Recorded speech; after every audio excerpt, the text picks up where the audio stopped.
আল্লাহর নবী দিন ও দুনিয়ার বাদশা আকায়ে নামদার তাজদারে মদিনা বিশ্বনবী হাবিবুল্লাহর স্ত্রী আমাদের সকলের মা হযরতে মা খাদিজাতুল কুবরা রাদিয়াল্লাহু তাআলা আনহা।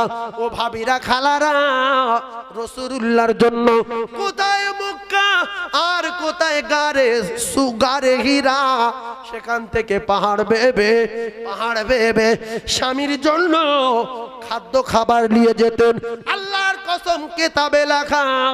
ভাবিরা শুনে রেখে দেন, বোনেরা শুনে রেখে দেন, আপনার স্বামী যদি বলে আমি বাসন্তীতে আমি ওখানে রাজমিস্ত্রি কাজ করতে যাচ্ছি, নলমুড়ি থেকে ভাত বয়ে বাসন্তী নিয়ে যেতে হবে, দুপুরবেলা খাবো, বিকালবেলা বাসন গুড়িয়ে নিয়ে নলমুড়ি আসতে হবে, রসুল বলছে যেতে হবে।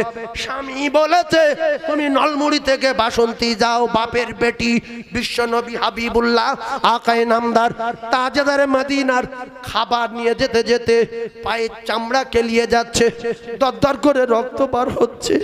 খাদিজাতুল কুবরা কাঁদছে, এত যন্ত্রণা, মাটি কাটা মেয়ে না, ভ্যান চালানো মেয়ে না, কোটি কোটি কোটি কোটি টাকার ব্যবসায়ী। কলিজার টুকরারা, মা খাদিজাতুল কুবরার পায়ের চামড়া ছেড়ে গেল। আল্লাহ বলে, জিবরিল আমি খাদিজার উপরে রাজি হয়ে গেছি, ও জিবরিল তুমি চলে যাও, আমি আল্লাহ খাদিজাকে সালাম বলে দিলাম।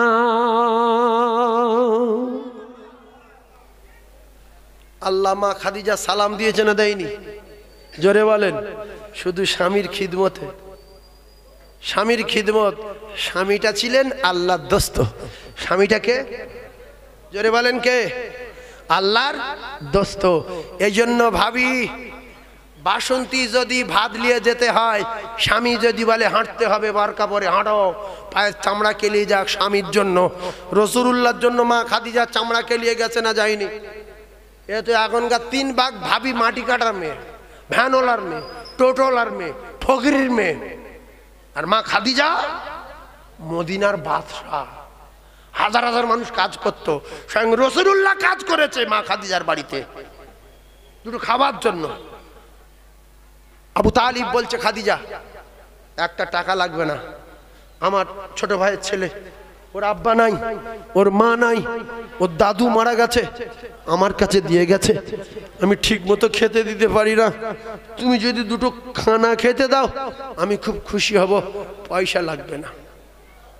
খাদিজা বলল, মা নাই, বাপ নাই, কি নাম গো? বলছে মোহাম্মদ। বলছে ছেলেটা কই? বলছে ওই ছেলেটা ওখানে আছে। বলছে তো লেখাপড়া জানে? বলছে না। তা বলছে তাহলে কি করব? লেখাপড়ার কাজ দিতাম, এতিম বাচ্চা, একটা কাজ ফাঁকা আছে, ওই কিছু বকরি নিয়ে মাঠে চড়াতে পারবে কি? তা বলছে বাবা নাই, মা নাই, দাদু নাই, আর আমার দায়িত্ব দিয়ে গেছে আমার আব্বা আব্দুল মুতালিব, আর আমি আমার ছোট ভাইয়ের বেটারের একেবারে খাবার জ্বালায় মাঠে বকরি চড়ানোর জন্য মরুভূমি দিয়ে যাব, ছোট ভাইপোটার জিজ্ঞাসা করি। তো এসে বলছে মোহাম্মদ সাল্লাল্লাহু আলাইহি সাল্লাম, তুমি তো লেখাপড়া জানো না, লিখতে পারবে না, তো এখন বকরি চড়ানো কাজ ছাড়া কোনো কাজ নাই, তা তুমি যদি রাজি হও তাহলে আমি তোমার রেখে যাব, যদি বলো পারবো না তাহলে আমি তোমার নিয়ে চলে যাব। তো বলছে চাচু আপনি চিন্তা করবেন না, আমি মাঠে বকরি চড়াতে পারবো। বলছে তোমার রোদে কষ্ট হবে, পানি পিপাসায় কষ্ট পাবে, বিরাট রোদ। বলছে আমার গায়ে রোদ লাগবে না। জোরে বলুন, আরো জোরে বলুন। বলছে আমার আব্বা নাই, মা নাই, আমার দাদু নাই, বড় খাবার কষ্ট হয়, চাচু গো আপনি আমার খাবার জন্য এই মরুভূমিতে বকরি চড়াতে দিয়ে যাবেন, আর আমার রোদে কষ্ট হবে, আমার পিপাসায় কষ্ট হবে, আপনি টেনশন নেবেন না, আপনি চিন্তা করবেন না, আমি জানিয়ে দিলাম ওই মদিনার মরুভূমির রোদ আমি মুহাম্মদ আমার শরীরে কষ্ট দেবে না। কলিজার টুকরা ভাতিজা রাজি হয়ে গেলেন, মুহাম্মদুর রাসূলুল্লাহ রাজি হয়ে গেলেন। ও মায়েরা বোনা বেটিরা, আল্লাহ নবীর ওই দৃশ্য দেখে বিশ্বনবী হাবিবুল্লাহ যেদিনে মা খাদিজাতুল কুবরার বাড়ি গেলেন, সেদিন থেকে খাদিজা বলে ভেড়া বকরির পায়খানা পেশাবের গন্ধ আমার বাড়ি থেকে উড়ে গেল কেন জানি না, মোহাম্মদ আসার পরে খুশবুতে যারে জার হয়ে গেল। প্রথম দিন পাগলা হয়ে গেছে যে একটা মানুষের গায়ে এরম বাস। হ্যাঁ, আচ্ছা আতরের বাস বেশি, নবীর গায়ের ঘাম বাস বেশি। ঘাম মানে আরে নবী ফাতেমা তো রাসূলুল্লাহর কলিজার টুকরি। আব্বা জান এসে বললেন মা দরজা খোলো, ফাতেমা নামাজ পড়ছে কথা বলবে। বসে পড়লেন, চাদর গায়ে দিয়ে ওই যে দরজার যে পর্দা, ওই পর্দার চাদরটা টেনে নিয়ে ও মুসলমানেরা গায়ে জড়িয়ে নিয়ে দরজার কাছে দাঁড়িয়ে বলছে আব্বা আপনি ভিতরে আসবেন না, আপনি বাড়ি চলে যান। রাসূলুল্লাহ বলে মা আমি একটা বার দেখা করব, দুটো কথা বলবো। ও জ্ঞানী ভাইয়েরা বোঝার চেষ্টা করুন, আল্লাহর নবীর বেটি বললেন আব্বু আপনি চলে যান, আজকে আমি দেখা করতে পারবো না, কারণ আমার পরনা সেই রকম কাপড় নাই যে আমি আপনার সামনে যাব। যে কাপড়টা পরা আছে কাপড়টা ছেঁড়া, পর্দা গায়ে দিয়ে, দরজার পর্দা গায়ে দিয়ে বলছে আব্বু চলে যান। কারণটা কি? রাসূলুল্লাহ বলেছেন ফাতেমা তোমার ব্যবহারে যদি কোনদিন আমার জামাই আলী রেগে যায়, অসন্তুষ্ট হয়, তুমি যদি মারা যাও আমি নবী তোমার জানাজায় যাব না। ও ভাবিরা খালারা, চার পয়সার মালিকের বেটিরা, ঘাম দেখাও স্বামীর সাথে। আল্লাহ রসুল বললেন কোন স্বামী যদি তার স্ত্রীর বিছানায় ডাকেন, ও কলিজার টুকরা ভাবিরা কোনো কথা চলবে না, সাঁ করে বিছানায় আসতে হবে। 15 মিনিট দাঁড়াও, আধা ঘন্টা দাঁড়াও, এখন হবে না, দেরি আছে, কোনো কথা চলবে না। তোমার স্বামী যদি রেগে বিছানায় শুয়ে থাকে, আল্লাহর নবী জানান ওই স্ত্রীর উপরে আল্লাহর ফেরেশতারা বদদোয়া করতে থাকে, আল্লাহ এই নারীর জাহান্নামে দাও, এ ধ্বংস করে দাও, স্বামী এর উপরে নারাজ। আর ওই রাতে যদি মারা যায়, বিশ্বনবী জানিয়েছেন ওই স্ত্রী জাহান্নামী, জাহান্নামী আল্লাহর জাহান্নামে যাবে। ফাতেমা কোনদিন কোন ব্যবহারে আমার জামাই আলী যেন তোমার উপরে রেগে না যায়, অসন্তুষ্ট না হয়, কারণ তোমার স্বামীর মান সম্মান ইজ্জত বাঁচানোর দায়িত্ব তোমার। আব্বাজান এখন আমি যদি আপনার সামনে যাই, আপনি যদি ঘরের ভিতরে আসেন, আপনি আপনার জামার উপরে রেগে যাবেন আর বলবেন আহা আমার জামাই আমার মেয়েটারে কি কষ্টই রেখেছে। সুতরাং চলে যান। চলে গেল। কলিজার টুকরা ভাইয়েরা, আমাদের ঘরে যে সমস্ত ভাবিরা আছে, কেমন বংশের মেয়ে, কোন বংশের মেয়ে, বিয়ারা বংশের মেয়ে কিছু আছে, যদি সেরা শাড়ি পরিয়ে স্বামী রাখে, বাপ যদি আসে সঙ্গে সঙ্গে বলবে এই দেখ, এই দেখ তুই কোথায় বিয়ে দিয়েছি, দেখ তুই মুকুর মারাই মরে যায়, সকাল থেকে খাইনি, ফের পরনা শাড়ি নেই, এর যে বিষ কিনে দেখে মরে যায়, এই বেঈমানের সাথে বিয়ে দিয়েছিস, এই বেঈমান আমার একটা শাড়ি কিনে দেয়নি। ছি ছি ছি ছি ছি। 3 দিন ফাতেমা খানা খাইনি, স্বামী চুরি করতে বলিনি। শেরে খোদা আলী রে, পৃথিবীর 1 নাম্বার বীর, মারেফাতের সবচেয়ে বড় পীর হযরত আলী কাররামাল্লাহু ওয়াজহাহু কোনদিন কারোর চিন্তাই করেনি, টুটি টিপে ধরিনি, লোনের টাকা ফাতেমা নেয়নি। পৃথিবীর 1 নাম্বার নারী, জান্নাতে রানী খাতুনে জান্নাত ফাতিমা।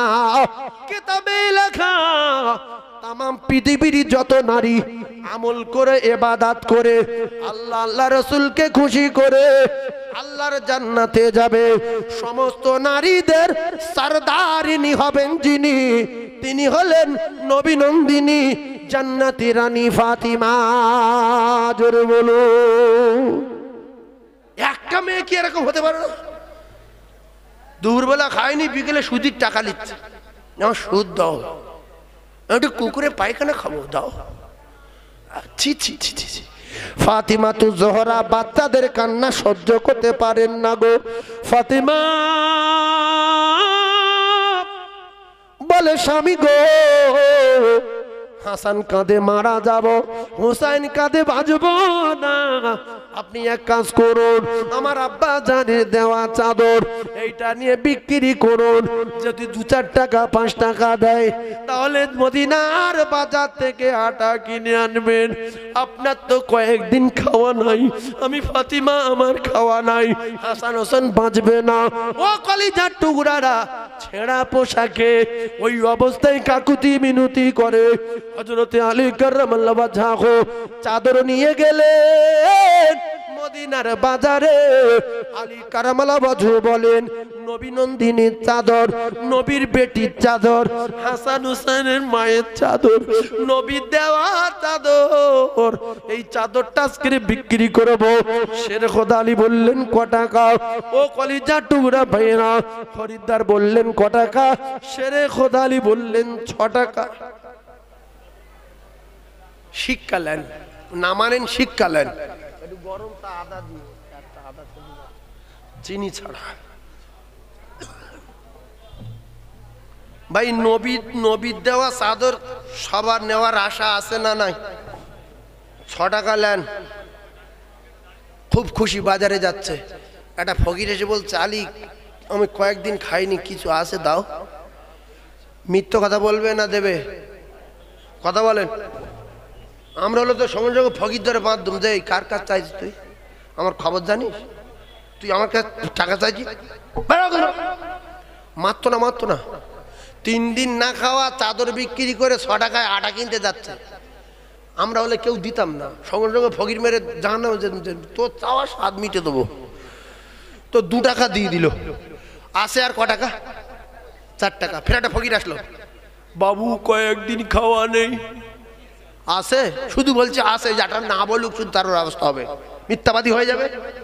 আসে, বাবু হবে, হেলে আসে আর 2 টাকা। আবার একটা ফকির এসে বলে, বাবু কয়েকদিন খাওয়া না বাপ। আসে, অন্তত এইবার তো মুখে ঘুষি মারা দরকার। ওদিকে বাচ্চা তাকিয়ে আছে, আব্বু শিওর আটা আনবে। স্বামী স্ত্রী তাকিয়ে আছে, ফাতেমা আমার স্বামী শিওর আজকের কিছু না কিছু আনবে, যেহেতু চাদর দিয়েছি মানে 1 টাকাও হলেও বিক্রি হবে। কিন্তু 3 নম্বরে ফকির দিয়ে চুপচাপ মেরে দাঁড়িয়ে। আমরা কি মানুষ ভাবি, একটু ভাবি। এর ভিতরে অনেক লোক আছে ফকিরের তাড়া করে। ফকির দেখলে বলে, এই তুই জন লোক ভিক করছিস কেন, মুখি মেরে দাঁত ভেঙে দেবো। ফকির বলছে, আল্লাহ আমার এই 2টো পা ভাঙা পাত বসানো আছে, এ বলছে আমার দাঁত ভেঙে দেবে, আল্লাহ তুমি ওর বিচার করো, তুমি ওর ধ্বংস করে দিও। মানুষ এত সহজে কিন্তু ভিক্ষা করে না। আর না, ওর হার্টের রোগ আছে, কোনো কাজ করতে পারে না। অনেক মানুষের দেখবেন শরীর পুরো বুলেটের মতো, কিন্তু গায়ে ক্ষমতা নাই, কাঁপতে কাঁপতে হাঁটে। তাই ভিক্ষা করা এত সহজ না, নিশ্চয়ই কিছু হয়েছে তাই ও ভিক্ষা করছে। যদি জানার এত ইচ্ছা হয়, মারার ইচ্ছা হয়, তাহলে ওর পাশে বসিয়ে জিজ্ঞাসা করেন, বাবু তুই ভিক্ষা করিস কেন, তোর কারণ কি? তোর শরীরের কোনো প্রবলেম আছে? তোর বাম্মা নাই না ভিটা বাড়ি নাই?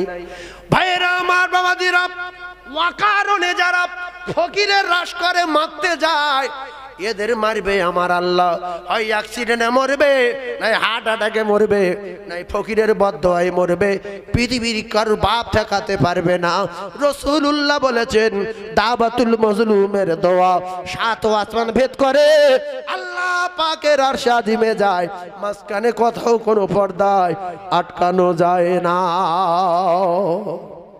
অনেক বাড়ি ফকির গেলে তাড়িয়ে দেয়, আছে না নাই? যাও এবারে বন্ধ করো। সাত সকাল নেই, জ্ঞান নেই, খাবার সময় লা ইলাহা ইল্লাল্লাহ মুহাম্মাদুর রাসূলুল্লাহ। ফকির বলছে আল্লাহ ওই খাবে, ও যেন কলেরা হয়। এই বদদোয়া কবুল হবে না? হবে না কেন? এত এত বার বৃদ্ধি কেন?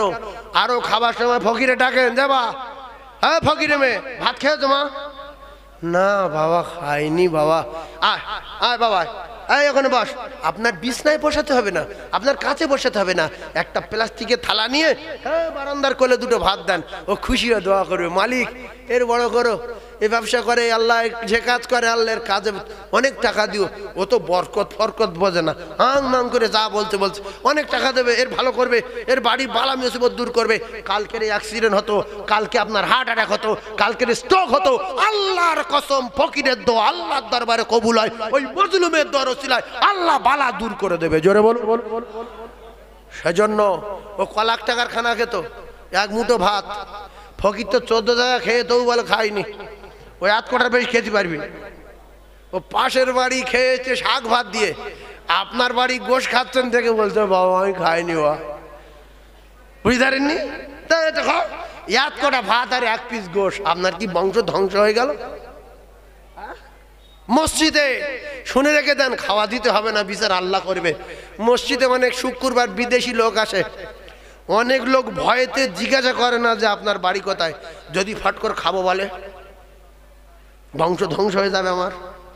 ছি ছি ছি ছি ছি, এমন মানুষ বেঁচে থাকা, আল্লাহু আকবার। এমন বখিল, আল বখিল আদু বিল্লাহ, এ আল্লাহ চরম দুশমনে জাহান্নামে যাবে।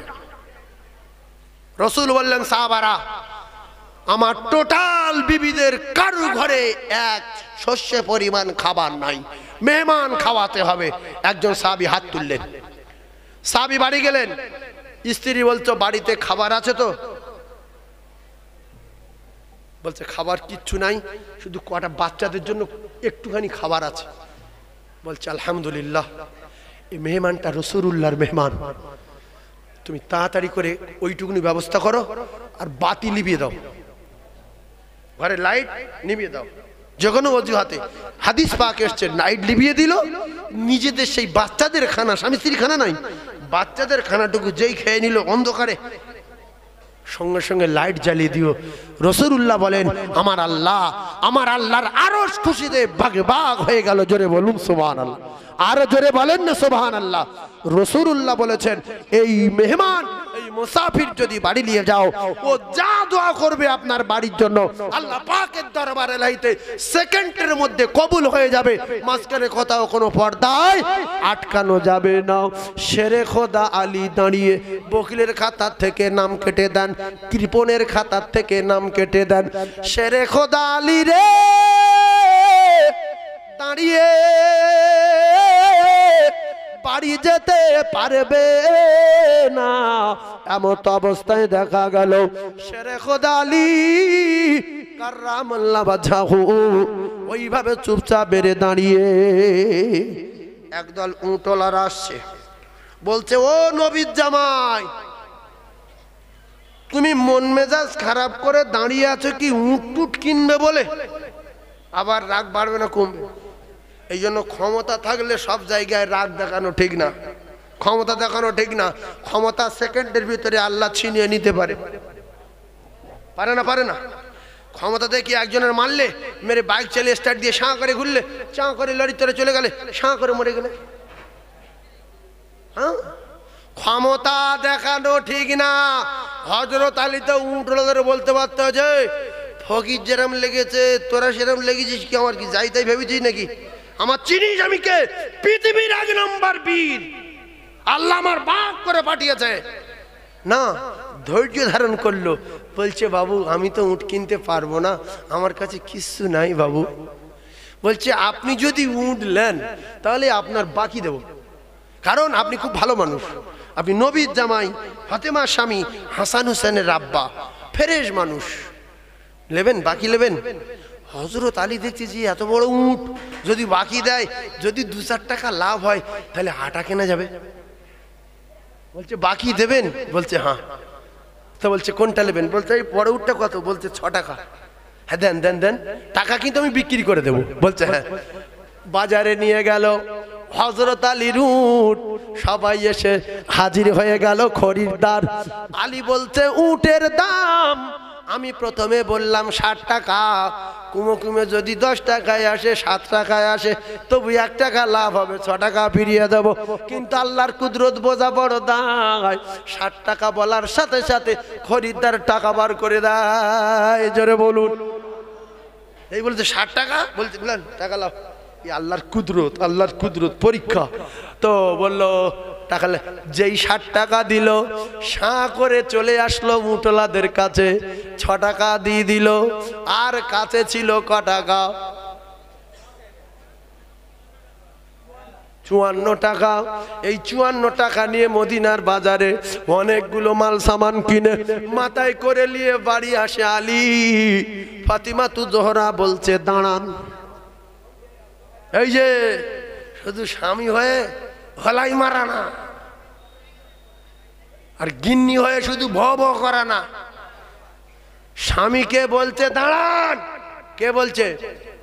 হাই ফাতেমা বলছে দাঁড়ান, আমার আব্বা জানের দেওয়া চাদর খুব বেশি হলে 5 টাকা 6 টাকা বিক্রি হবে, কিন্তু আপনি এই চাদর নিয়ে 50-60 টাকার মাল কিনে নিয়ে আসছেন, কোনো জায়গায় কি গন্ডগোল হয়েছে?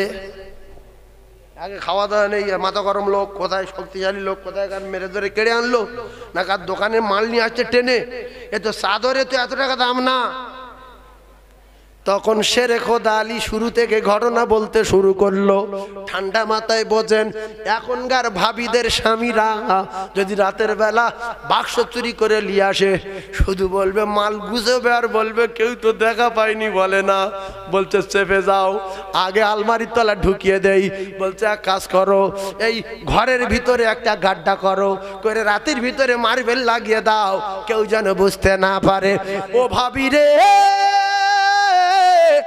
ফাতিমা তু জোহরা বলে স্বামী গো 5-6 টাকা বিক্রি হবে চাদর, 50-60 টাকার মাল। শেরে খোদা আলী বললেন ফাতিমা, রাস্তায় ঘটনা ঘটেছিল, উটওয়ালারা উট দিল আর উট বিক্রি করে 60 টাকায় 6 টাকা ফিরিয়ে দিয়ে 54 টাকা ছিল, তার থেকে এত মাল কেনা হলো? ফাতিমা এটা হালাল টাকার মাল, হারাম না। ও কলিজার টুকরারা, স্বামীর যেরকম স্ত্রীর জাহান্নামের আগুন থেকে বাঁচানোর দায়িত্ব, স্ত্রীরও দায়িত্ব স্বামীকেও জাহান্নামের আগুন থেকে বাঁচানোর। নাকি শুধু স্বামীর দায়িত্ব, স্ত্রীর না? এই জন্য আলীকে বাঁচানোর জন্য ফাতেমা বললেন যে যদি হালাল হয় তো খাবো, আর যদি হারাম হয় তাহলে না খেয়ে মরে যাব, খেতে হয় আল্লাহর জান্নাতে গিয়ে খাবো। সুবহানাল্লাহ বলেন, আর জোরে বলেন।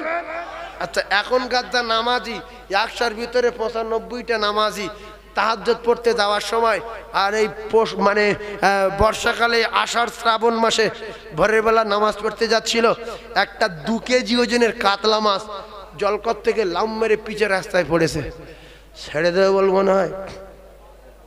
রাত 3টের সময়, পৃথিবীর কেউ নাই, শুধু 2-4টে শিয়াল ঘুরছে। ছাড়বে? সঙ্গে সঙ্গে লুঙ্গি খুলবে। হ্যাঁ, তোমার মাছ ধরেলে বাড়ি যাবে, আর গিন্নি বলবে কেউ জানতে পারেনি তো? বলছে না, বলছে আচ্ছা মাল কষিয়ে খাবো। বলছে আমি নামাজটা পড়ে আসি। গিন্নিও জাহান্নামী, আমিও জাহান্নামী। কোথায় আমল করবেন? এখন তো শুধু টাকা আছে বলে জামা কাপড় গায়ে ঘুরছে। হ্যাঁ, দেখলি মনে হয় আল্লাহর ওলি। যত মিথ্যা, ফেরফেরাবি, চিটিংবাজি, 2 নম্বরই যে করতে পারবে সেই ভালো। হক কথা বলতে গেলে মাথা যাবার ভয় আছে না নাই? মিথ্যা বলেন সেই সবচেয়ে দামি। চিটিংবাজি এই সবচেয়ে দামি, দাগাবাজি এই সবচেয়ে দামি, মুনাফিকি এই সবচেয়ে দামি। সেজন্য দুটো পায়ে ধরে বলছি, নামাজ পড়েন, চায়ের দোকানে গিয়ে মুনাফিকি করবেন না। ইন্নাল মুনাফিকিনা ফিদ্দারকিল আসফালি মিনান নার, এর মুনাফিকের ঠিকানা হবে জাহান্নামের তলায়। মুনাফিক আল গীবাতু আশাদ্দু মিনাজ জিনা, একজন প্রকাশ্য জিনা করছে আর একজন চায়ের দোকানে ফজরের নামাজ পড়ে সূরা ইয়াসিন পড়ে গিয়ে গীবত করছে। অন্যায় করছে কে বেশি? এই কথা বলেন, শিখেলেন? বাপের কথা না, রাসূলুল্লাহর কথা বলছি, মাথায় রাখেন।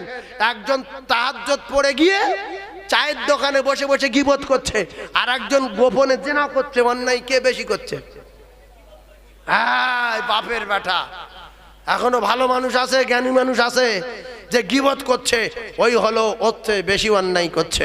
নাম্বার 1, একজন ফিতনা বাদিয়ে দিয়েছে। কি কায়দায়?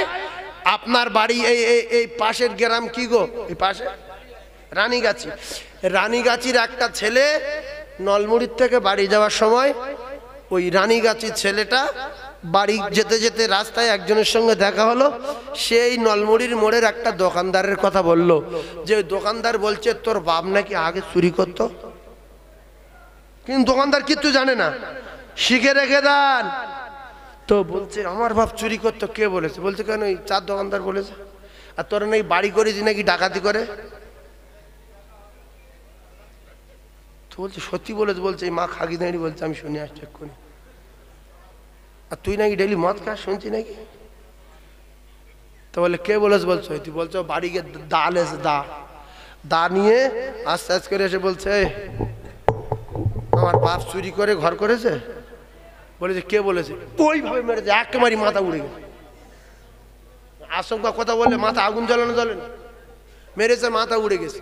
ভাই এইটা ওর মাথা কেটে যে দিয়েছে এ অন্যায় বেশি করেছে না ওই যে বলেছে ও অন্যায় বেশি করেছে? এই দেখেন, তাহলে আপনারা তো নিজেরাই বুঝতে পেরেছেন। তাহলে আল ফিতনাতু আশাদ্দু মিনাল কতলি, যে ফিতনা বাদিয়েছে আর যে কতল করেছে ওর চেয়ে চরম অন্যায় করেছে ফিতনাবাজ। এইবারে ওর উচিত ছিল দোকানদারের কাছে আসে খালি হাতে, এসে কাকা আমার বাপ চোর। কে বলেছে বাবা? না আপনি বলেছেন। আমি মদ খাই। আচ্ছা বাবা তুমি আচমকা কথা বলছো, কে বলেছে? দৌড়ো গিয়ে ওর ডেকে নিয়ে এসো। ও তো মিথ্যা বলছে। ও এসে তখন বলবে কাকা আমি ইয়ার কি বেশি কাকা, আসলে আমি ওর সঙ্গে একটা বন্ধু বান্ধব। তো দেখেন মার্ডার হয়ে গেল, ইয়ার কি মারা কথাটা প্রমাণ করলে মাঝখানে দুজনেই সব বেঁচে যেত। এ মিথ্যা বলেছে সেটাও প্রমাণ হতো। সেজন্য দুটো পায়ে ধরছি, কেউ যদি আপনার নামে কিছু বলে দুটো পায়ে ধরে বলছি তার জিজ্ঞাসা করবেন তার মারার আগে। ভাই ভাই বলছে ভাই ভাই দ্বন্দ্ব বাঁধিয়ে দিও, বংশ ধ্বংস করে দেবো। দুই ভাই খুব বেড়ে যাচ্ছে, 8 কামরা ঘর করেছে, বাজারে দুটো দোকান কিনেছে। বলে কি করে বাঁধাবি? বলতে বড় ভাত দোকানে ঢোকা, দই দে, স্প্রাইট খাওয়া, খাইয়ে বল যে তুই তো ছোট ঘর কোনো ক্ষতি টতি করেছিলিস। বলছে কেন? যে তোর নামে যা বলছে আমি যে তোর বলি, তুই নাকি ওর 1.5 লাখ টাকা মেরে দিস নাকি। বলছি কেন ভাই ভাই একসঙ্গে টাকা পয়সা সব একসঙ্গে, আমি 1.5 লাখ টাকা মারতে যাবো কেন? তারপরে বলছে তুই নাকি তোর কামরাটা 16 রড দিয়েছ নাকি 12 রড দিয়ে ফেরিস নাকি ঘর, একসঙ্গে জোড়া ঘর। ও ভার এত ভালোবাসে, কাঁদতে কাঁদতে বাড়ি গেছে, গিয়ে স্ত্রীর সঙ্গে বলেছে, স্ত্রীর মাথা আগুন লেগে গেছে। সকালবেলা গ্রামের লোক ডেকে বলছে তুই আলাদা হয়ে যা, তুই তোর মতো পথ বেছেলে, আর না আমি চলে যাবো না তুই থাকবি। কিন্তু কিচ্ছু না। কি হয়েছে বল? বলছে আমি সব শুনে লিছি, হয় তুই থাক না আমি চলে যাই, আমি ভিক করবো কলকাতায়। সংসারে বিচ্ছেদ। হাসি না। আল ফিতনাতু আশাদ্দু মিনাল কতল, ফিতনা বাঁধানো কতল করার চেয়ে চরম অন্যায়। এরকম ঘটনা ঘটে না। ভালো করে বোঝার চেষ্টা করুন ও মুসলমানেরা, যুবকেরা, জওয়ানেরা। কোরআন শরীফের ভিতরে কোন কাফেরের নামে একটা সূরা দেওয়া নাই। ও জ্ঞানী ভাইরা, কোরআন শরীফের ভিতরে কোন কাফেরের নামে একটা সূরা দেওয়া নাই, পরিপূর্ণ সূরা। কিন্তু একটা বড় কাফেরের নামে একটা গোটা সূরা নাজিল হয়েছে। সেই কাফেরটার নাম তাব্বাত ইয়াদা আবি লাহাব। আবু লাহাব কাফের না? জোরে বলেন। ও যদি কেউ সন্দেহ করে যে ও কাফের, তাহলে সেও কাফের। ও যদি কেউ সন্দেহ করে যে কাফের, তাহলে সেও কাফের। ও পরিষ্কার কাফের, আল্লাহ রাসূলের চরম দুশমন। ও জাহান্নামী, ওর স্ত্রীও জাহান্নামী। আল্লাহ পাক কোরআন নাজিল করেছে এই কাফেরের জন্য। এইবার শোনেন, উম্মে জামিল আবু লাহাবের স্ত্রীর নাম কি বললাম? উম্মে জামিল মুখস্থ করেন। এই উম্মে জামিল বলল, দেখো স্বামী, তোমার ছোট ভাই তো মারা গেছে, আর তোমার ছোট ভাইয়ের স্ত্রী আমেনা তো মারা গেছে, আর এই মুহাম্মদ যে পার্টি করছে আস্তে আস্তে করে, এতে দেখা যাচ্ছে মুহাম্মাদের দলের লোক বেশি চলে যাচ্ছে। সুতরাং ওর দাদু নাই, ওর বাপও নাই, ওর মাও নাই, ওর অনেক চাচা ওর সাপোর্টেও নাই। এক কাজ করো, মুহাম্মাদের মাথায় পাথর মারো, আড়ালে গিয়ে মারা যাক, আপনার পার্টিটা ঠিক থাকবে, আপনার সম্মান ঠিক থাকবে।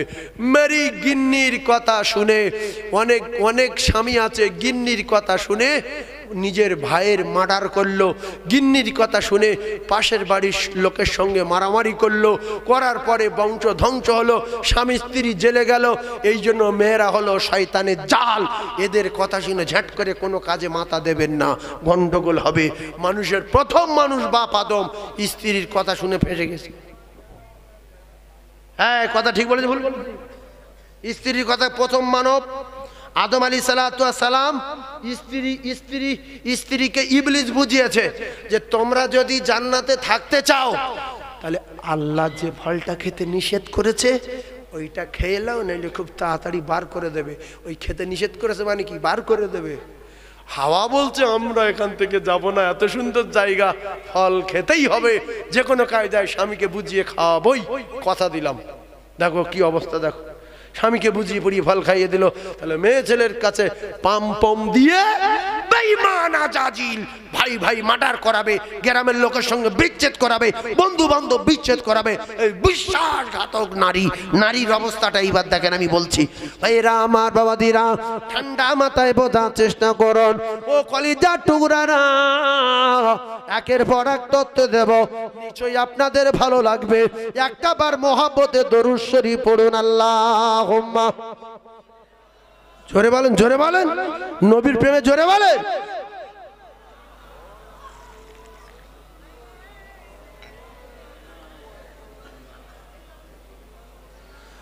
শিশু মুসাকে ভাসিয়ে দিলেন ওই মিশরের নীল দরিয়ায়, আর যাহার ভয়ে ভাসিয়ে দিলেন উঠল তাহার কিনারায়। আর ফেরাউন বলে, ও আসিয়া, এই এলো মোর দুশমন,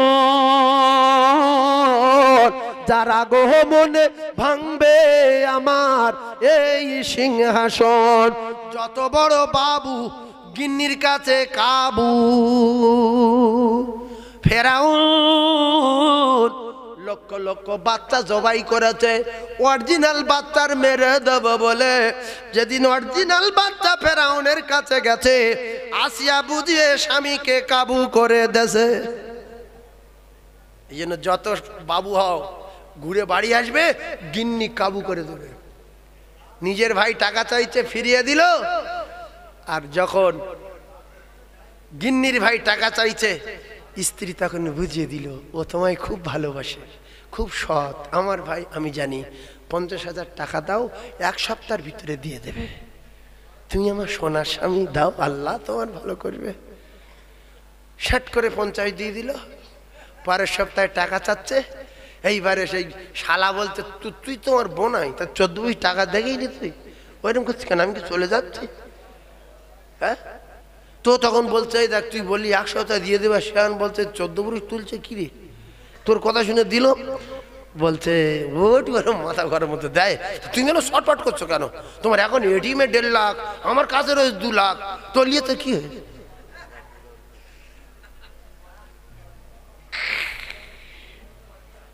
মাথায় পাথর মারো, মোহাম্মদ মারা যাক। গিন্নির কথা শুনে নিজে ছোট ভাইয়ের বেটার মারতে গেল। কাফেরের নামে কোরআনে সূরা নাজিল হলো কেন? ও জাহান্নামে যাবে কেন? ওর মাথায় বাজ পড়লো কেন? গিন্নির কথা শুনে বড় একটা পাথর হাতে করে নিয়ে পাহাড়ের উপরে উঠে, কেউ জানবে না, কেউ শুনবে না, লোকে বলবে পাহাড় থেকে পাথর পড়ে মোহাম্মদ মারা গেছে, কিন্তু নিজের চাচা ভাইপোকে মারতে উঠেছে পাহাড়ে, পাথর ছুঁড়ে মেরেছে। আর আমার নবীর প্রহরী আর পাহারাদার জিবরিল আলাইহিস সালাতু ওয়াস সালাম সব সময় রয়েছে, পাথরটা নবীর মাথায় না লেগে সাইড হয়ে গেছে। সুবহানাল্লাহ বলেন, আয় জোরে বলেন। যারা এই কথা শুনে সুবহানাল্লাহ বলেনি, এর টার্গেট নবীর মাথা লাগলে মরে গেলে খুব ভালো হতো, আজ টুপি টুপি মাথায় দিতে হতো না, দাড়ি রাখতে হতো না, পেশাব করে পানি দিতে হতো না, পায়খানা করে ছোঁচাতে হতো না, সব ওইভাবে জাম হয়ে থাকতো। হ্যাঁ, নবীর মাথায় পাথর মেরে দিচ্ছে, পাথর মাথায় লাগেনি, মুসলমান সুবহানাল্লাহ বলে না। অনেকে ভাবছে যে পাথরটা লাগতে পারিনি, এক গায়ে মিটেছে তো। আল্লাহু আকবার, জোরে চিল্লে বলেন সুবহানাল্লাহ, আর জোরে বলে। এই যখন পাথর মারে আল্লাহ তখন ঘুমাচ্ছিল না, জেগেছিল? আল্লাহ একটা টাইম ঘুমায়, সে টাইমটা কোন সময়? বলে 10 মিনিট, শুধু 10 মিনিট ঘুমায়। কোন টাইম মনে করেন?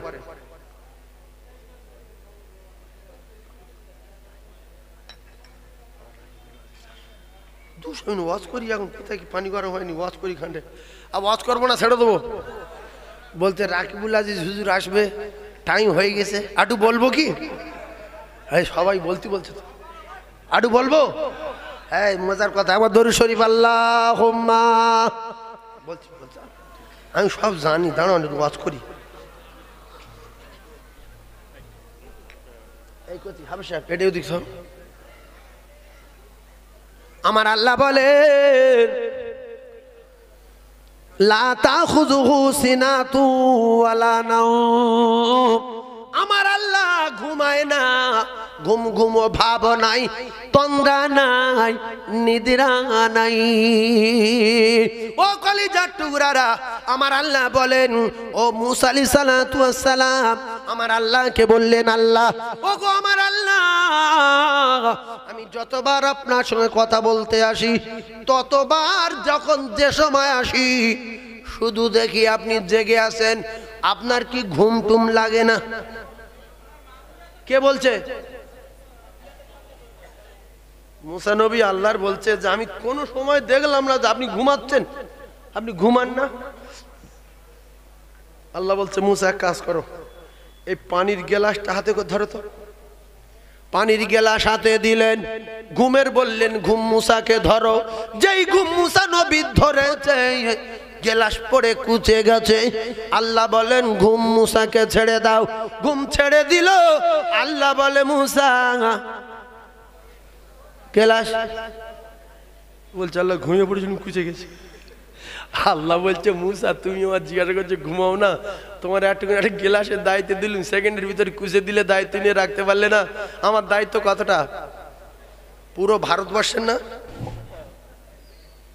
দুনিয়া কি? দুনিয়াতে একটুখানি। যে জাররা পরিমাণ ঈমান নিয়ে জান্নাতে যাবে, জাররা, তার দেবে এরকম 10 গুণ জান্নাত তার একার। দুনিয়া কি? একটা জান্নাতি, একটা জাহান্নামী, সর্বশেষ সে জাহান্নাম থেকে বেরিয়েছে, আর একটাও নাই। জাররা থেকে জাররা পরিমাণ ঈমান ছিল, কোটি কোটি বছর ধরে জেল খেটেছে, শেষ জীবন নদীর পানি ছড়িয়ে দিয়ে খুঁজে খুঁজে ওর জীবনটা পেয়েছে। তো বলছে, আল্লাহ আমি কথা দিচ্ছি জীবনে কোনোদিন জান্নাতে যাব না, জান্নাতে আমি যাব না। আমার এই জাহান্নামের আগুন থেকে একটু সরিয়ে একটু দূরে দেন, একটু দূরে রাখেন। আল্লাহ বলে, ফেরেশতা দূরে রাখো। দূরে বসে বসে শুধু চারিদিকে তাকাচ্ছে, গাছপালা, বিশাল বড় বিল্ডিং, বালাখানা, হ্যাঁ সব কি সুন্দর। কিছুদিন পরে বলছে, আল্লাহ একটু ওই দিকে ঢিলে যান না, ওইদিকে, ওই বড় বিল্ডিং ওইদিকে। আমি তো জান্নাতে যাব না। আল্লাহ সেখান দিল। এবার সেখানে বসে আছে, ঠান্ডা হাওয়া আসছে, কি সুন্দর জান্নাতের বাজনা টাজনা হচ্ছে, আসছে, আর জান্নাতে হুর গেলাম মানে কি সুন্দর একটা খুশবু ওদিক থেকে আসছে। বলছে, আল্লাহ সে ওটা তো আপনার জান্নাত? বলছে, হ্যাঁ। তো বলতো আমি তো জান্নাতে যাব না, তো জান্নাতের দেয়ালের কাছে একটু বসিয়ে দেন না। আল্লাহ বলছি তুই এরকম করছিস কেন? তুই একবার বললি আমি জান্নাতে যাব না, আগুন থেকে সরিয়ে দেন, আমি সরিয়ে দিলাম। ফের বলি মাঝখানে দাও, মাঝখানে দিলাম। এখন বলছি দেয়ালে বাড়ে যাবো, কি রে এরকম করছিস কেন তুই? চল। দেয়ালের বাড়ে হাজার হাজার বছর ধরে বসে আছে, কলিজা ফেটে যাচ্ছে। আমি যদি ভিতরে ঢুকতে পারতাম একবার, কি সুন্দর বাজে না, কি সুন্দর আওয়াজ, ঠান্ডা হাওয়া রে। আমি জাহান্নামে ছিলাম, জান্নাতে যাব না বলে হাজার হাজার বছর কেটে যায়। আমার যদি জান্নাত আমার আল্লাহ দিতেন, আমি জীবনে কোনোদিন জান্নাতের ভিতরে মাঝখানের দিকে যেতাম না, শুধু দরজার কাছে বসে জান ভরে দেখতাম। যা হয় হবে, কথা খেলা ভয় হোক আর চিটিংবাজি বলুক আর যাই বলুক, একটা বার বলে দেখি। বলছে আল্লাহ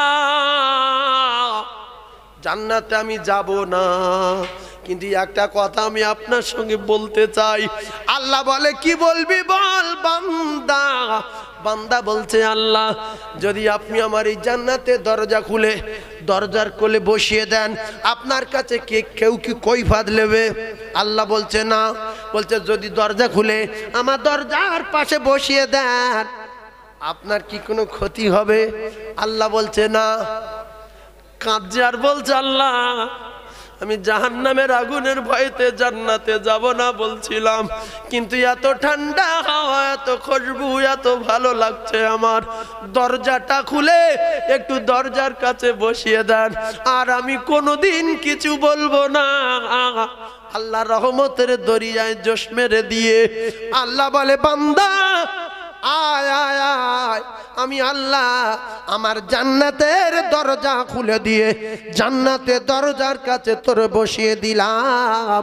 জান্নাতের দরজা খুলে যেই জান্নাতের ভিতরে দিল, জান্নাতের নাজ নিয়ামত দেখে হুর গিলেমান দেখে পাগল হয়ে গেছে, কি জান্নাত।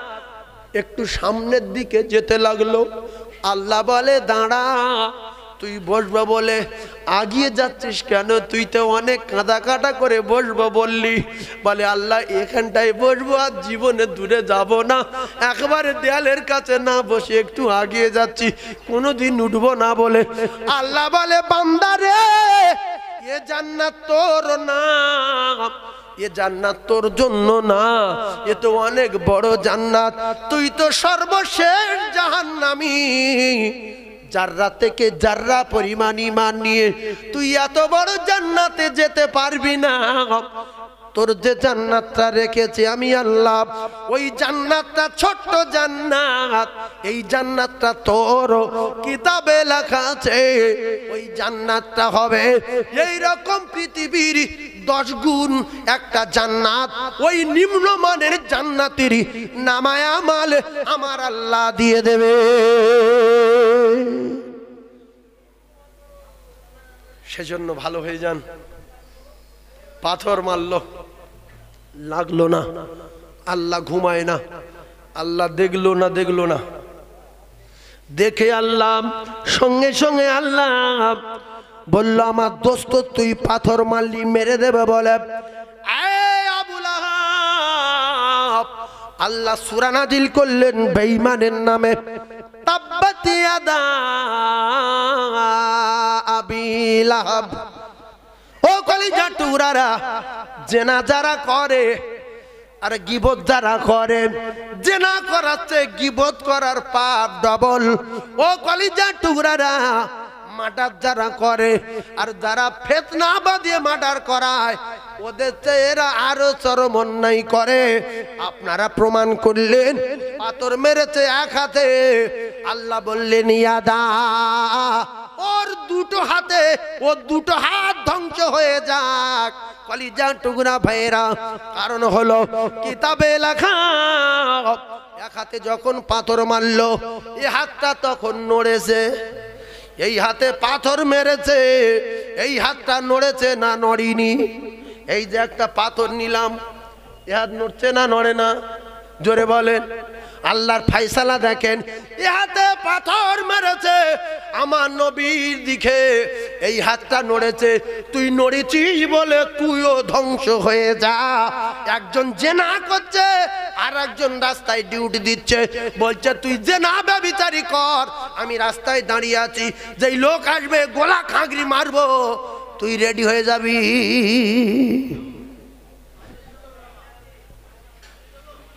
আমার পরিষ্কার ওয়াজ, কে রেগে যাবে, কে ফেটে যাবে, কে চটে যাবে তার ব্যক্তিগত ব্যাপার। আমার ওয়াজে যদি সবাই খুশি হয় তাহলে আমি তো 2 নম্বরই চিটিং বস। নবী ওয়াজ করে সবার খুশি করতে পারেনি। কেউ জাদুকর বলেছে, কেউ মিথ্যাবাদী বলেছে, কেউ ধোঁকাবাজ বলেছে, কেউ গণক বলেছে, কেউ নবী না বলেছে। আল্লাহ রসুলের এর মধ্য দিয়ে যারা মেনে নিয়েছে আল্লাহ পাক তাদের জান্নাতি ঘোষণা দিয়েছে। জোরে বলো, আরো জোরে বলে। আর যারা 2 নম্বরই করে করে বেরিয়ে গেছে নবীর দল থেকে, সব কটা সর কুকুরের মতো মরেছে, এদের ঠিকানা জাহান্নাম। মেনে নেন, মেনে নেন। ঈমান হলো মেনে নেওয়ার নাম, ইসলাম হলো মেনে নেওয়ার নাম, ধর্ম হলো মেনে নেওয়ার নাম। বারবার করে বলেছি, কলেমা জানলে কাফের কাফের থাকে। প্রত্যেক দিন 1 খতম করে কোরআন শরীফ পড়লে কাফের কাফের থাকে। প্রত্যেক দিন 2টো করে গরু খেলে কাফের কাফের থাকবে। প্রত্যেক দিন নবীর চোখে দেখলে কাফের কাফের থাকবে। নবীর চোখে দেখলে যদি সাহাবী হতো, আবু জেহেল প্রথম সাহাবী হয়ে যেত। সে প্রত্যেক দিন নবীর চোখে দেখেছে, জীবনে কোটি কোটি বার নবীর দেখেছে, কিন্তু কাফেরের খাতার থেকে নাম কাটেনি। আবু জেহেলের বাড়ি রাসূলুল্লাহর বাড়ি এক জায়গায়। হযরত উসমান গনি রাদিয়াল্লাহু চোখে দেখে ঈমানের কলমা পড়ে জান্নাতের টিকিট পেয়ে গেছে। হযরত আবু বকর সিদ্দিক চোখে দেখে ঈমানের কলমা পড়ে জান্নাতের টিকিট পেয়ে গেছে। এজন্য দেখলে না, মেনে নিতে হবে। যিনি হলেন আখিরি জামানার পয়গম্বর, মেনে নিলাম লা ইলাহা ইল্লাল্লাহু মুহাম্মাদুর রাসূলুল্লাহ সাল্লাল্লাহু আলাইহি ওয়াসাল্লাম। মেনে নেন। আল্লাহর রাস্তে বলছি, মরে যেতে হবে, মরে যেতে হবে। বড় বড় ডাক্তারগুলো বুড়ো হয়ে যায় না, পরে শুনছি মরে গেছে। তো সারা দুনিয়ার লোকের ঔষধ দিল বাঁচার জন্য, নিজে মরল কেন? সেও তো ভালো ভালো ঔষধ খেয়ে বেঁচে থাকতে পারত না।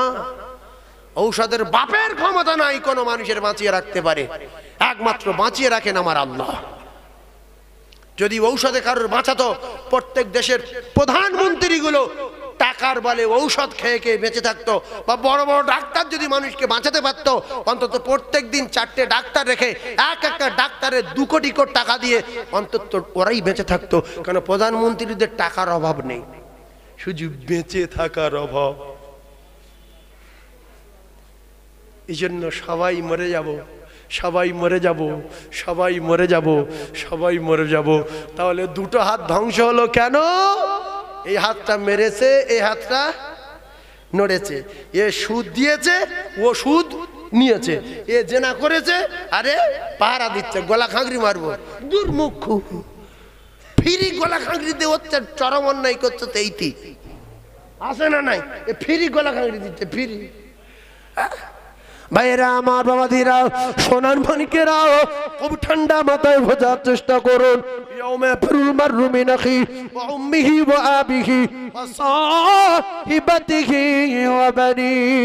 কোরআন যদি সত্য হয়, ও জ্ঞানী ভাইয়েরা, শিক্ষিত ভাইয়েরা, আমার শিক্ষিত মা বোনেরা, বেটিরা, আমি যে কথা বলতেছিলাম কথাটা ফাইনাল হলো না।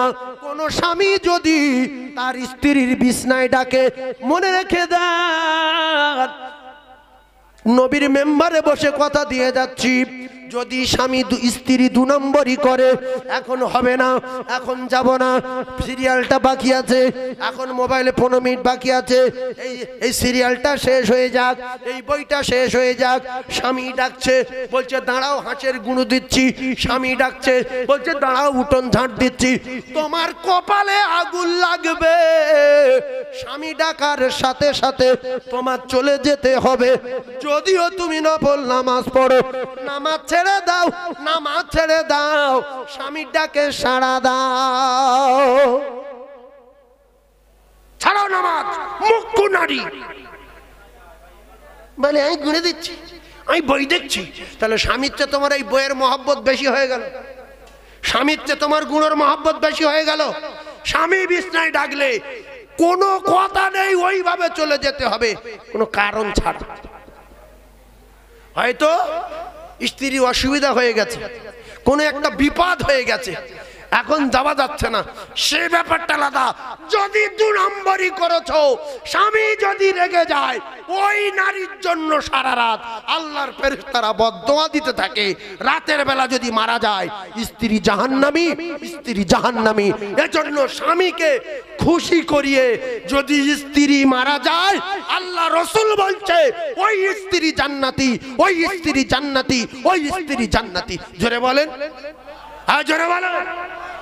এই জন্য স্বামী রেগে গেল, 20 মিনিট জায়গা আধ ঘন্টা পরে আসলো, স্বামী ঘুমিয়ে পড়েছিল, এসে শুয়ে বই দেখে শুয়ে শিশির করে দাবনায় হাত দিয়েছে, বলছে এই দেখ ঘুরে এসে,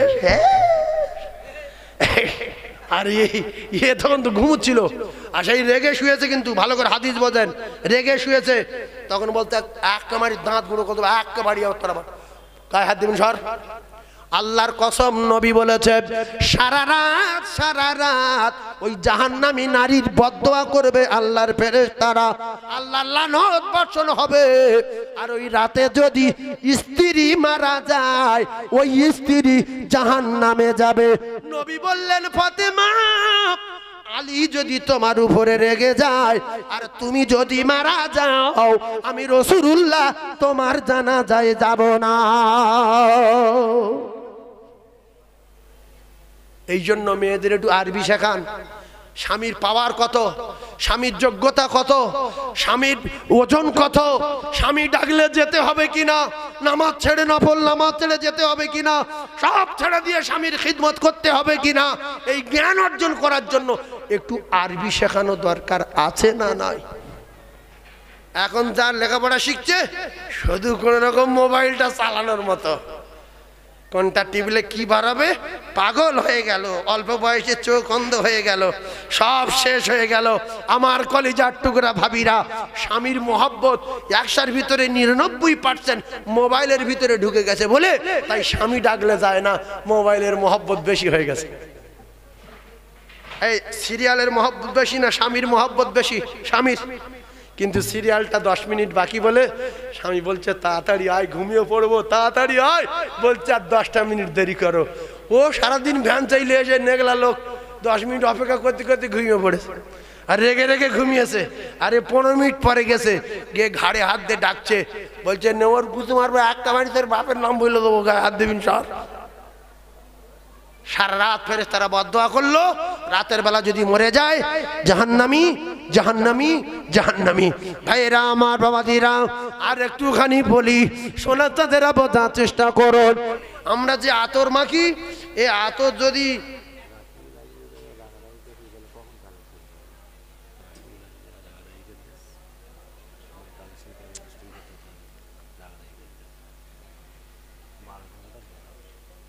তুমি নিয়ে এসো না,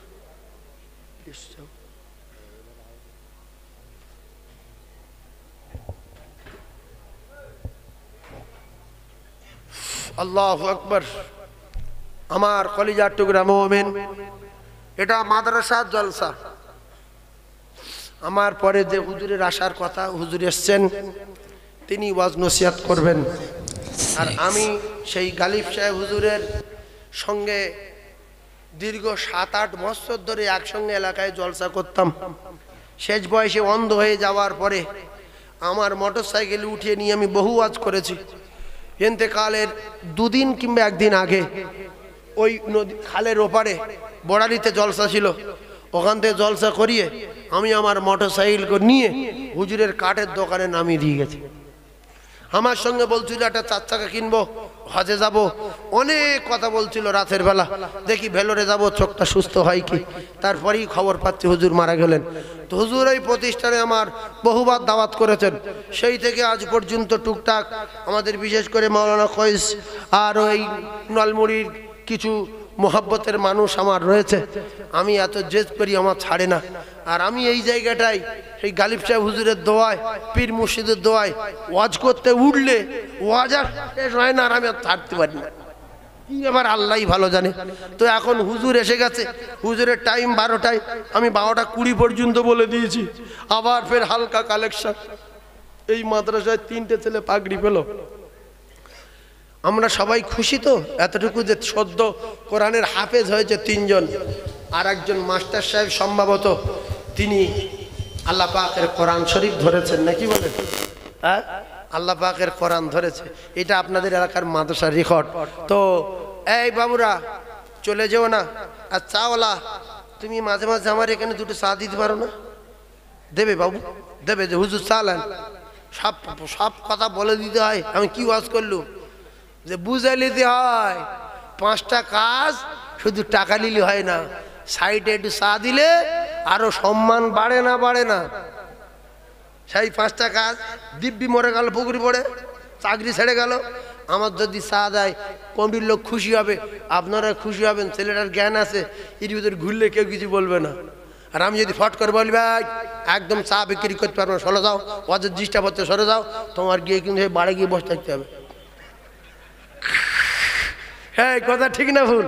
এই জন্য 5টা কাজের দায়িত্ব নিয়ে বসে থাকবেন না। ছেলে দুটো মারা গেলে ভিক করে খেতে হবে, 25,000 টাকার পাওয়া যাবে না। মিনা কলাগ না কুম এক মুঠো ওয়াফিয়া নুহিদু কুমার এক মুঠো অমিনা নুখরিজুকুম তারাতা নুকরা শেষ মুঠো। দাও সাদা।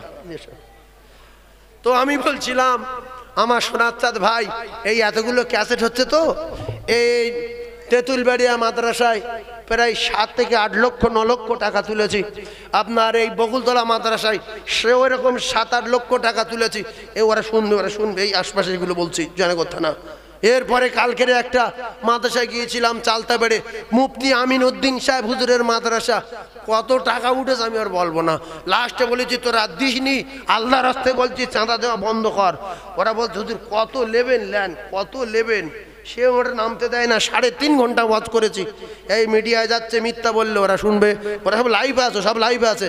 তো যাই হোক, এখন আজকের ওরা কত করে দিয়েছে, একটা মাদ্রাসায় বলেছি 1,10,000 টাকা দিয়েছে, আল্লাহর কসম। হ্যাঁ, মাদ্রাসা হলো তেঁতুলবেড়িয়া, সে বড় বড় মাদ্রাসা। আর একটা মাদ্রাসা বলেছি আপনাদের তেঁতুলবেড়িয়া থেকে বেশি দিতে হবে, এরা দিয়েছে 1,20,000 টাকা। আরেকটা মাদ্রাসায় বলেছি তারা 50 কত দিয়েছে আমি বলবো না। তো আপনাদের তো ফকির পাড়া না, আপনার 2 লাখ টাকা দেওয়ার লোক আছে, বিশ্বাস করুন, কিন্তু দেয় না। 1 লাখ দেওয়ার লোক আছে, কিন্তু দেয় না। ছেলে দিয়ে যাচ্ছে 4 লাখ টাকা, 4 পয়সা কবরে যাবে না। শুধু মরে দেখেন গুঁতোটা কি, শুধু মরে দেখেন। 50 বলবো, এখন থেকে সকাল পর্যন্ত চেল্লালে দেবেন না। 25 বলবো, দেবে না। 10 বলবো, সে মানে মৃত্যুর সঙ্গে লড়াই করে করে করে করে করে করে শেষ বয়সে যদি কেউ বলতে পারো তো বলবে। সে 10 বলে আবার টেনশনে মাথা খারাপ, কেন জলসা আসলুম ফাঁস করে। হ্যাঁ, গিন্নি বলবো তুমি আর যদি কোনোদিন জলসা গেছো তোমার বাবাটা বাজাবো আমি। হ্যাঁ, সেই জন্য 10 বলে দেখবো একটা বার। ফকির পাড়া না তো, মন বড় করেন, আল্লাহর কসম, আল্লাহ 1 টাকায় 10 টাকা দেবেন। হযরত আলীর একটা 6 টাকায় 60 টাকা, 6-10-এ 60। তো আপনাদের ভিতরে কেউ আছেন 1 লক্ষ টাকা বলবেন, নলমুড়ি মাদ্রাসায় 3টে ছেলে হাফেজ হয়েছে, এর জন্য খুশি হয়ে একজন বলবেন আমি 1 লক্ষ দেবো, আল্লাহ যেন আমার এবছরে 10 লক্ষ দেয়। 10 লক্ষ যদি না দেয়, সামনে বছর এসে বলবেন যে হুজুর ওয়াজ মানে মিথ্যা কথা, কোরআন সত্য, আল্লাহর কসম, মান জাআ বিল হাসানাতি ফালাহু আশরু আমসালিহা। আল্লাহ ভিখিরি না, আল্লাহ ধনী, আমরা সবাই গরিব। আল্লাহ বলছে বান্দা তোদের পরীক্ষা করার জন্য চাচ্ছি। সেজন্য একজন বলবেন 1 লাখ দেবো সামনে বছর,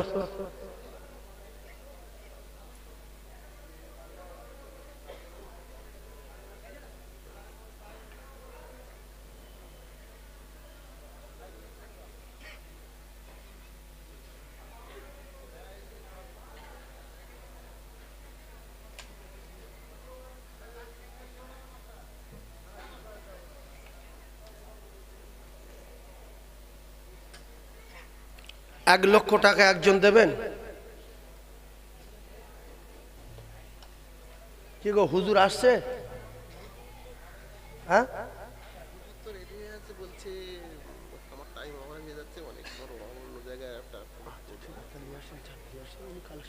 ঠিক আছে, ঠিক আছে।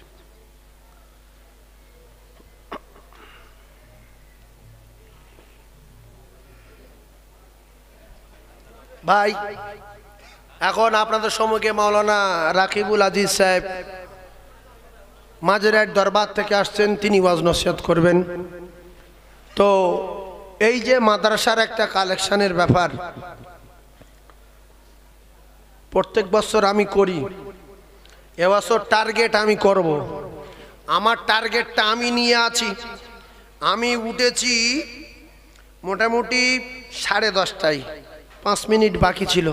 তো আমি জানি 10:30টা 12:30 40-45 মিনিট বলবো। তো মাঝখানে হুজুর এসে গেছেন, তিনি আসছেন ওয়াজ নসিহত করবেন। আপনারা সবাই আমার জন্য দোয়া করবেন আর এই মাদ্রাসার দিকে লক্ষ্য রাখবেন সবাই।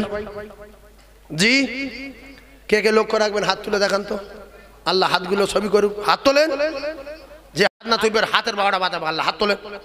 নারায়ে তাকবীর, নারায়ে তাকবীর। দাতাগণ বলেন জিন্দাবাদ, সখীগণ বলেন জিন্দাবাদ। শুধু একজন 10,000 দেবে, আমি দোয়া করে বিদায় নেব। একজন হাত তোলেন, একটু দোয়া করে দেই। 1 লাখ 10,000 একজন, 1 বছর পরে হাত তুলবেন। কে হাত তুলবে? একজন। কে? কি নাম গো? এই এদিকে কেউ আছে না? ওর কথা ছেড়ে দাও। হাত তুলি, ডানা তুলতে, বাঁ তুলি মানে পাগলা। কেউ আছে এখানে? কেউ আছে? 10,000 একজন হাত তুলবেন। কোন ব্যবসায়ী, কোন জ্ঞানী মানুষ, কোন শিক্ষিত মানুষ, কোন বুদ্ধিজীবী, একজন 10,000 আছে? একটা আছে? তার আব্বা মায়ের জন্য হাত তুলবো, মৃত্যুর আগে আল্লাহ মদিনা দেখাবে। একজন 10,000 কি আছেন বলেন? তাড়াতাড়ি হাত তোলেন। এই দেখেন হুজুর কিন্তু দাঁড়িয়ে আছে। হুজুরের আরেকটা জলসা আছে, একটা লোকের জন্য দোয়া করব। একটু বলবেন কোন ভাই আছেন যে আপনি একটু দোয়া করে চলে যান? আছেন একজন? তাড়াতাড়ি বলেন, একজন আছেন? 10,000 টাকা একজন বলবেন।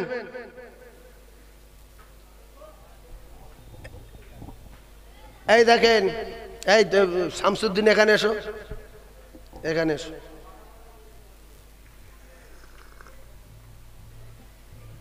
এই কমিটির লোক যারা আছেন শুনেলেন, জলসায় 80 না 80 আপনারা কান খারাপ করে শোনেন। হুজুর আসেন, বসুন। আমি এখানে জলসা করি বহুত দিন থেকে। আগামী বছর আবার আসবে, বলবে, লোভেও কিসে, তার ব্যক্তিগত ব্যাপার। টাইমের কোনোদিন টাইমে ঠিক ছিল? জোরে বলেন ঠিক ছিল? তাহলে আজকেরে বলে দেওয়া দরকার ছিল জাস্ট 12টায় আপনি নামবেন। কথা বুঝতে পারছেন না?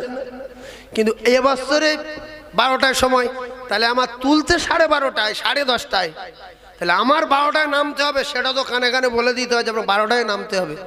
কালেকশানের ওয়াজের একটা নিয়ম পদ্ধতি আছে। আমি সেই শেরেখত আলী 6 টাকা ধরলাম কেন? এটা কালেকশানের ওয়াজ ধরেছি। এবারে 2-4টে কথা বুঝিয়ে শুরু করব। কিন্তু যে হুজুর চাঁদা তুলতে বলছি, চাঁদা তুলতে বলছি, চাঁদাটা এত সোয়াব জিনিস না যে কোনো ঘটনা না শুনে, ভালো মন্দ কথা না বুঝে ঝাঁট করে লোক চাঁদা দেবে। চাঁদা দিতে গেলে বোঝাতে হয়। সেজন্য হুজুরদের যেরকম সময় দিয়েছে, বিশেষ করে প্রতিষ্ঠানের জলসাগুলো, এই জলসাগুলোই সময় ঠিক থাকে না। এটা অধিকাংশ মাদ্রাসায় ওরকম হয়ে যায়। তো হুজুর এসেছেন মাঝেরহাট দরবার শরীফ থেকে। হুজুর আবার একটা জলসায় যাবেন। আমি হুজুরের একটু অনুরোধ করব, এই প্রতিষ্ঠানটার জন্য হুজুর হালকা কিছু ওয়াজ করে আর আধা ঘন্টা মতো একটু কালেকশন করে দেয়। কারণ এই প্রতিষ্ঠানে 3টে বাচ্চা পাগড়ি পেয়েছে এবং প্রত্যেক বছরে কম বেশি পাগড়ি দেওয়া হয়। আর এই মাদ্রাসায় হোস্টেল চলে, এলাকার মানুষের দানে